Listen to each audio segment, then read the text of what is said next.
సురేష్, నా దగ్గర ఒక సూపర్ బిజినెస్ ఐడియా ఉందిరా. కానీ అదే ఐడియాని ఎవరైనా కాపీ చేస్తే ఏం చేయాలి? మంచి ప్రశ్న అడిగావు రవి.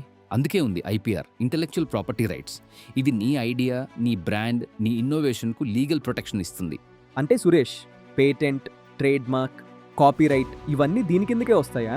అవును రవి. సరే సురేష్, ఇవి ఎలా పొందాలి? ర్యాంప్ ప్రోగ్రాం ద్వారా రాష్ట్ర వ్యాప్తంగా ఏపీ ఎంఎస్ఎంఈ డెవలప్మెంట్ కార్పొరేషన్ ఆధ్వర్యంలో ఐపీఆర్ అవగాహన వర్క్షాప్స్ నిర్వహిస్తున్నారు. పేటెంట్ ఎలా పొందాలి, ట్రేడ్ మార్క్ ఎందుకు అవసరం, కాపీరైట్తో కంటెంట్ ఎలా కాపాడుకోవాలి, డిజైన్ ప్రొటెక్షన్, జీఐ ట్యాగ్ వంటి విషయాలు క్లియర్గా చెప్తారు. సూపర్ సురేష్. స్టార్టప్స్, చిన్న వ్యాపారాలు నిర్వహించే వారు కూడా అటెండ్ అవ్వచ్చా? ఖచ్చితంగా రవి. కొత్తగా బిజినెస్ స్టార్ట్ చేయాలనుకునే వాళ్ళందరికీ ఇది చాలా ఉపయోగపడుతుంది. ఐపీఆర్తో మీ వ్యాపారాలకు పూర్తి రక్షణ. ఈరోజే నమోదు చేసుకోవటానికి apmsmeone.ap.gov.in వెబ్సైటు సంప్రదించండి.